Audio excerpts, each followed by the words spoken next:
From Mamamia, welcome to The Spill, your daily pop culture fix. I'm Ksenia Lukic. And I'm Laura Brodnick. Today on the show, Aubrey Plaza opens up about her grief after losing her husband, and we're going to get into that. And we'll also be talking about Julia Fox's regrets on plastic surgery. But first, something a bit lighter and brighter for us, kind of. Something a bit lighter and brighter. A dog has died. Oh, no. After a good that long life. was the worst segue ever. I'm sorry. This is like such a depressing show today. No, she lived a good long life. Yeah. A warrior in the pop culture space has fallen, I should say. Frisbee Meyers, the dog of Seth Meyers, has very sadly passed away, Seth announced, after many, many years. And Seth put up a beautiful tribute saying, "There's no one I'd rather go grey with," and shared some beautiful photos. Now, normally, if you're a fan of Seth or a friend, this would be sad news, but it wouldn't normally be taking over the news cycle the way it has and taking over everyone's feeds and everyone's talking about it. And like Frisbee's death has been trending the last few days. That wouldn't normally be the case for a dog, even a celebrity dog, except for the fact that Frisbee had a very famous enemy. Yes. Now, Frisbee was 14 when she passed. And from the day she came home with Seth, Andy Samberg hated her. Andy Samberg hated this dog in a way that would normally be a level of hatred reserved for like your long-term schoolyard bully, someone who had wronged your family, someone who had taken a job from you. And this skit seems to have been running for like a long time. I don't think it's a skit. Well, it's like this kind of bit has been going for so long to the point where like Andy has talked about, because he compared Frisbee to a rat. Now, Frisbee was an Italian greyhound. So one of his quips was he was going to take a rat onto the Seth Meyers show and be like, "Here, look, I got a new dog," like to make fun of him. But the timing of all of this is what's really like freaking people out. One is, about a month ago, Andy Samberg was on Amy Poehler's podcast and Amy Poehler played a trick on him saying Frisbee is dead. Do you have anything to say? And Andy was like, "Oh, shut up. Don't even joke. I would be so happy." And then the other coinkydink is that August 18th was his birthday. So Frisbee died like the day after his birthday. Yeah, it was Frisbee's ultimate revenge, because the whole thing started because Andy Samberg and Seth Meyers, obviously very long-term friends, and it would just be this ongoing bit where he'd call him a rat carcass. Both their wives got involved to the point where Seth at one stage said, because the thing is they knew that Frisbee was nearing the end of her life because she was a very old dog, and Seth was saying to his wife that maybe they could send Andy the bones of Frisbee when she did pass as a kind of an ultimate like fuck you to Andy Samberg. And Seth Meyers' wife was like, "I don't even know how you think we're going to get the bones, and I'm pretty much over this feud." But as time went on, Frisbee made a lot of appearances on like different talk shows and different Zooms. And the thing is, like, she also hated Andy, because you see this dog on all these different appearances and she would like be very friendly to other celebrities, but every time she saw Andy Samberg, she would turn away. Yeah. Which led Seth Meyers to share the People announcement of Frisbee's death, which said that Andy Samberg hated her, and Seth Meyers retweeted that with the comment, "Well, Frisbee hated him too." That's great. Good on her. Good on him. But this is my favourite comment on the post was people like, "I hope that she haunts Andy Samberg forever." Well, I think that's why her death was announced around his birthday. I mean, that doesn't feel like a mistake. At the time of recording, Andy Samberg has yet to comment. I mean, I'm sure he's reached out to Seth privately to kind of mourn the loss of his long-term nemesis. And also, I do feel for Andy Samberg, because we see this in like a lot of superhero movies and things when the hero like defeats their enemy, like they're left with an emptiness. Like, who's he going to feud with now? I don't know. Who's going to consume his thoughts now? I'm sure there are lots of other shaking Italian greyhounds around there. Okay. R.I.P. Frisbee. Anyway, miss you, girl. R.I.P. Frisbee. So this week, Julia Fox has done an interview with Allure magazine and has kind of made a couple of revelations about her life and more importantly about like where she's sort of going. But one of the big key takeaways from this interview was her regrets about her plastic surgery. So she's opened up about getting rhinoplasty, liposuction, Botox, fillers and all of that sort of thing. She basically says that she did that as a way to appeal to the male gaze, and she wants to really move away from that. And the whole interview is really about her sort of growing up and averting away from that male gaze. So her quote was, "I was so hung up on the idea that I needed to be attractive to men so that I could survive," which I found really, like, as a fellow she's 35, as a fellow 35-year-old, there is this real shift where, like, if your sexuality is something that is all you are appreciated for in your youth and you're trying to hold on to that, there is this real shift as you become a mother, as you age, where you kind of have to figure out, are you going to try and keep going in that direction, or are you going to just embrace the aging process? And it sounds like Julia Fox really wants to kind of embrace a new chapter in her life.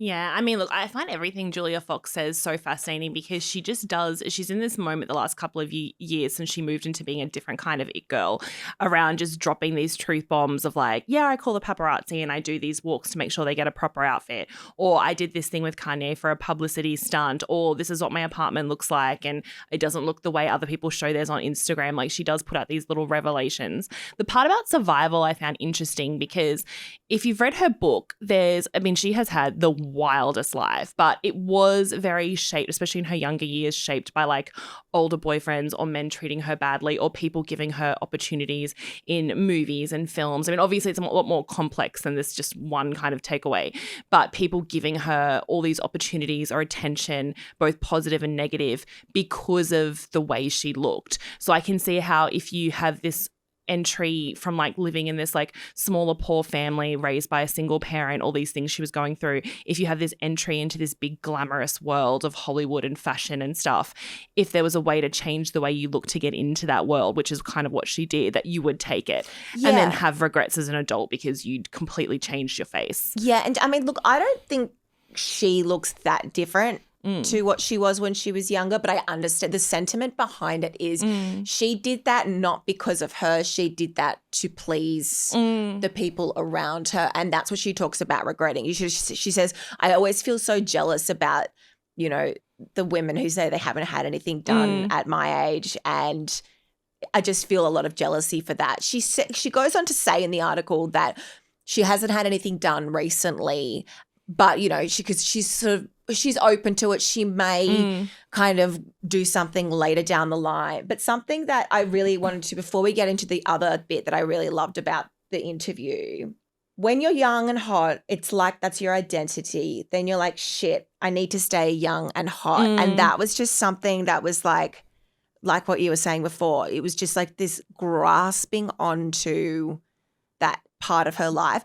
I love how candid she is. Like, she's just so unfiltered. She's really grown on me. Yeah, to an extent. I mean, I guess she has kind of changed her look, and like there was a time where she was like this ultimate kind of like traditional male fantasy of like very sexualized look, tight dresses, all that sort of stuff. And over the last few years, she's gone more into that like old school kind of man repeller thing of like wearing like the dress that looked like it was the body hair and bleaching her eyebrows and the claws and all these things that are still like very sexual, but it kind of away from that traditional beauty. And if you read the comments under all these posts, there's comments from men who say things like, oh, you used to be hot, now you're not, now you just look like a creature, you look terrible. I've got to say, reading this article, one of my takeaways, and I'm having this a lot recently as I get older, is like, I'm kind of happy I was never hot. Like, I just find that all like traditionally beautiful, because then I see these women in these like who are kind of like her and in Hollywood who are now having this like huge panic because they were always told their looks are their currency, and what happens when that's taken away from you. And I feel like she has a lot more to offer because she's such an interesting like writer and podcaster and all these things. But like, that must be such a huge thing to be like, you're held up here because you're beautiful and it has an expiration date. So I was a model when I was 18, and that was my currency for a very long time. And that was what made me valuable. So I actually have I really relate to that a lot, because as you, particularly becoming a mother, your body changes. People like don't look like it's a really interesting shift, because I remember when I got pregnant and people weren't looking at me anymore. And I was like, confused. And this sounds it sounds a little bit conceited, but no, I think I know what you're saying. I think it's just because I spent my whole youth in that world, and that was what the most important thing was. And then it wasn't. And now I'm a mum, and like that isn't the most important. The way my body looks, you know, is not the most important thing anymore. And I'm like happy with how I look. I think I've held up pretty bloody good. I feel good about myself. Yeah. But that shift is what Julia Fox is talking about. And I think it hits some women harder than others, depending on what. If you've always been told, and also if that's where your actual cash and livelihood was coming from. And I don't want to be someone who's like, I feel bad for like supermodels and Hollywood actresses and stuff, because there's obviously a lot of layers there.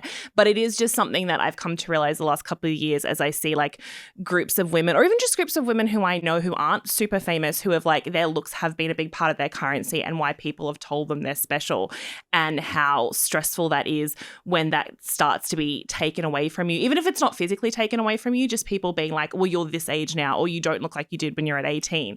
And so I do feel a kind of comfort because I don't have any stress about my face or body changing as I get older, because it was never a kind of thing. But that's why I find this kind of honesty from Julia Fox, where she's like, talking about regret from plastic surgery. So you think the next part of the interview is her saying like, I'm never going to do that again. I'm not touching my face. I'm not plumping it with fillers, all that sort of stuff. And then for her to say, but I'm probably going to have more stuff done in the future, because she just knows that like once you're in that cycle to an extent, or like the way the world is going, you kind of almost do have to have it done, which is refreshing, but also a bit stressful. I think it's like one of those things where you want to be like embrace your aging and blah, blah, blah. But like we're allowed to mourn it and still try and like mature and feel, you know, good about that. But I think there's a good takeaway from this is that she's talking about getting extensive plastic surgery in her early 20s, which I do think, not extensive, but, you know, a lot of stuff that she looks back now. Liposuction is insane. Well, yeah, exactly. And the amount of filler and the amount of like Botox and things, when a lot of people say like in your early 20s, like you should really just not be touching your face. And I think that's really important, because we're seeing now at this moment in time, this huge push of like very, very young women who, one, probably don't need anything, and two, definitely can't afford it, especially in this economy, to be pumping their faces with all of these different things, having these surgeries, having their faces altered, especially if you're in your early 20s, like your face hasn't finished developing yet, hasn't finished forming. And I think a lot of people will have a lot of, especially young women, have a lot of regret around the amount of work they got done, because like Julia Fox, they thought they had to, and then they get to their mid-30s and they're like, I didn't have to and I have regret. So I hope that's the part of the article that people are reading. I hope so too. And this is absolutely nothing against like surgery. I'm so for doing things to make yourself feel better. But I think the really, really young women doing that extensive work, I think that can be really dangerous. Yeah, exactly. Because the best thing about aging is that you do, like, things become clearer, like the wisdom you have. Like, I feel so much better now in my late 30s than I did in my 20s. And I think if you're in your late 30s, 40s, 50s, you can make a more educated decision around something like that. But in my early 20s, I didn't know what I was doing. And you should be blowing that money on like holidays, or even just like being able to buy yourself food and that sort of stuff, and not your face. And so I think like a lot of people listen to Julia Fox, like especially a lot of young women. And so I hope that's the takeaway, along with all the crazy stuff that she always says. Yeah. So PSA from Julia Fox. Just think about it. That's what she's saying. She's like, I wish I just thought about it a bit more. Not that it's wrong to have it, like you're saying. It's more like she's just saying she wished she's taken a beat and known herself better. So I love how Amy Poehler's podcast has appeared twice in this episode. I know, and not on purpose. Yeah, she's just talking about the current things, the death of Frisbee, because she set up that whole joke. And this week she had her very, very good friend and past colleague on Parks and Rec, Aubrey Plaza, on her podcast, Good Hang. And I know like some sad bits have obviously been pulled out of it. We're going to talk about that. But overall, it was such a delight to hear these two women back together, because they're both such comedy powerhouses. They've been friends for such a long time. They have a relationship. Like sometimes like you can only get an interview out of someone if you've been their best friend for over 20 years, and that's what they have. And I think that comes from the fact that Aubrey's very first role was on Parks and Rec with Amy Poehler. Yeah. And that show, if you ever need to like bring yourself out of some sadness, go and watch bloopers from Parks and Rec. Yeah. It is like my favorite ultimate just like make me happy. Yeah. But I'm a massive, massive fan of Parks and Rec. And Aubrey Plaza, that was her very first role. Yeah. Like that PA role of Ron's was not supposed to be like that. But Aubrey came in, did the interview and did the audition, and just blew them away. Was so good. Basically, when we started the podcast, it's not the brightest way to start.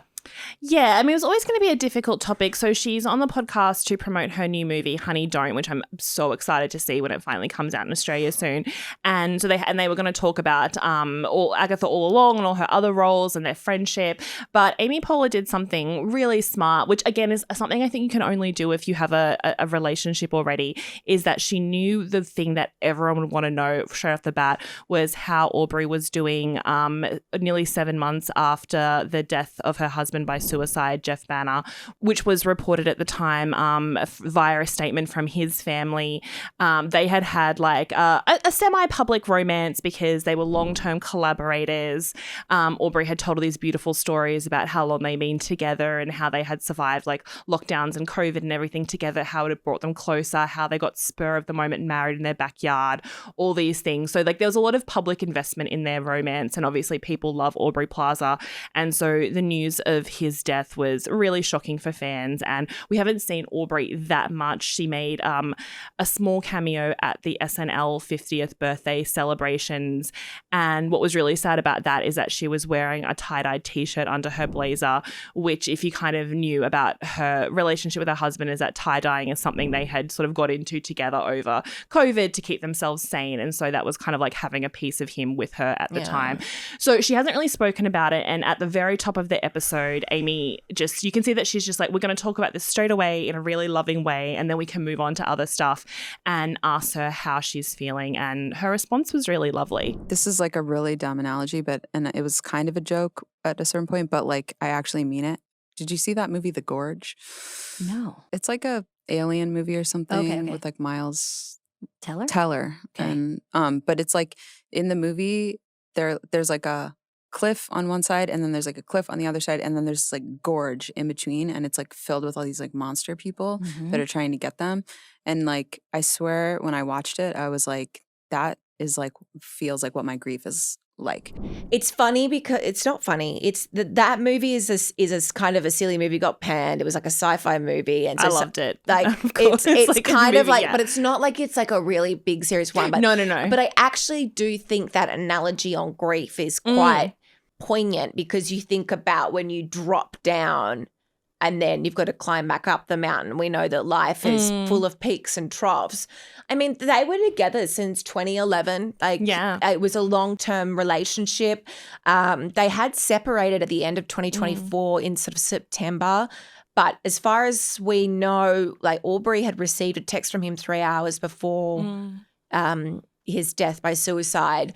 So they were clearly still in a relationship despite that sort of separation.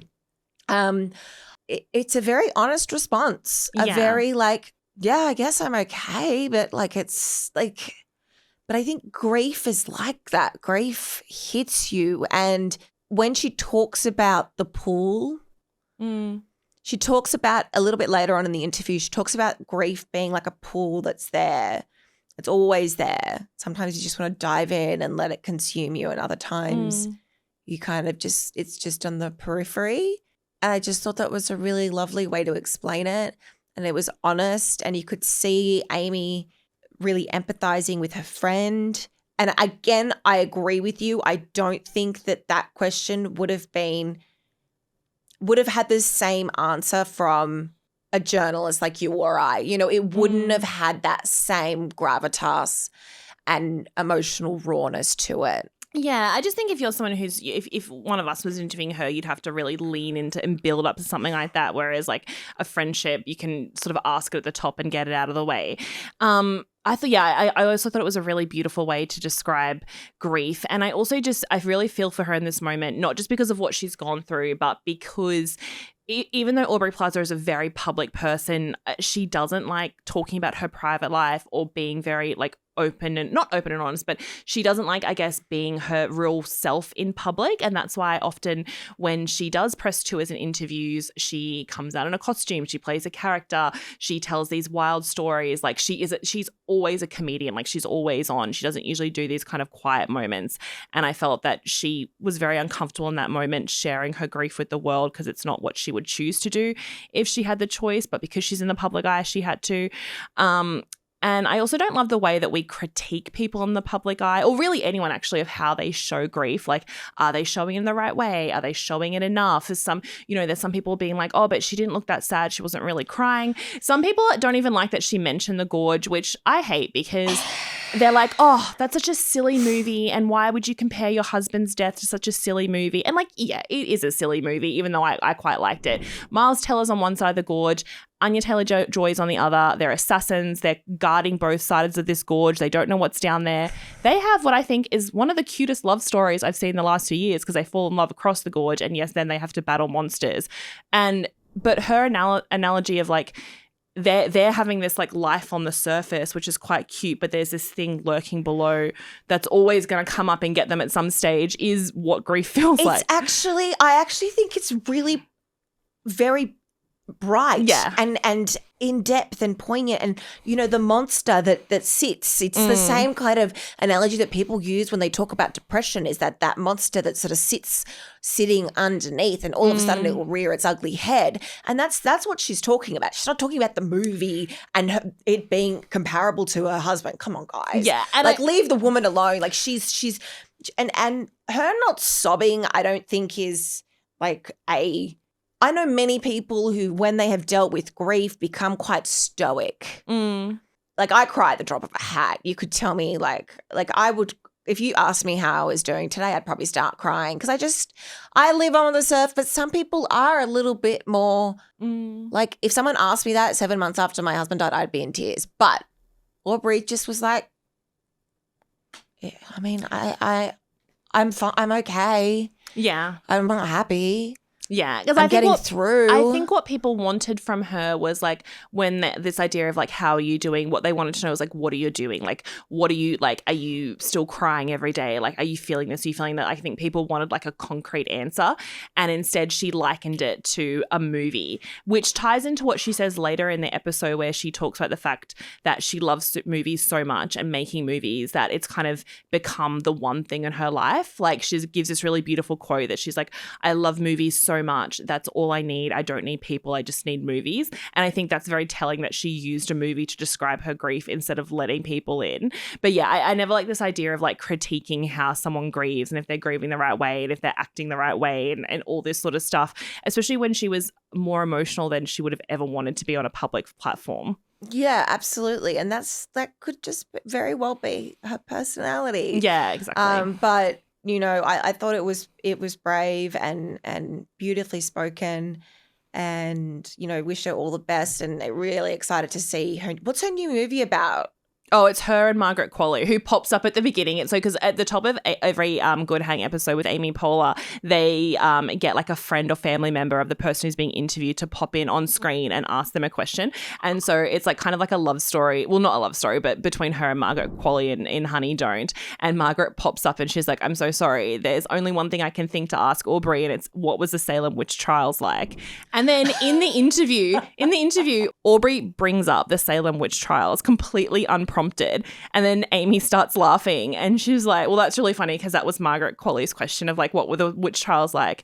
And Aubrey first of all says she's a bitch, and she goes, they were fun. They were great. It was a whole thing. She connects as a witch. Anyway, it's so funny. Do you know what is so crazy to me? The amount of times witchcraft and witchery comes up on this podcast. I know. I wish we had a witchcraft podcast.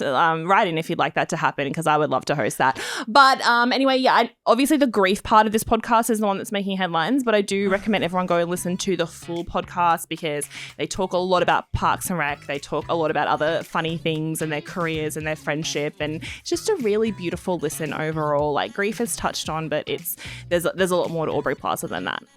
If anything that we chatted about today brought up anything for you and you need a little bit of extra help, please take a look at the show notes. We've got a bunch of resources there that you can look at.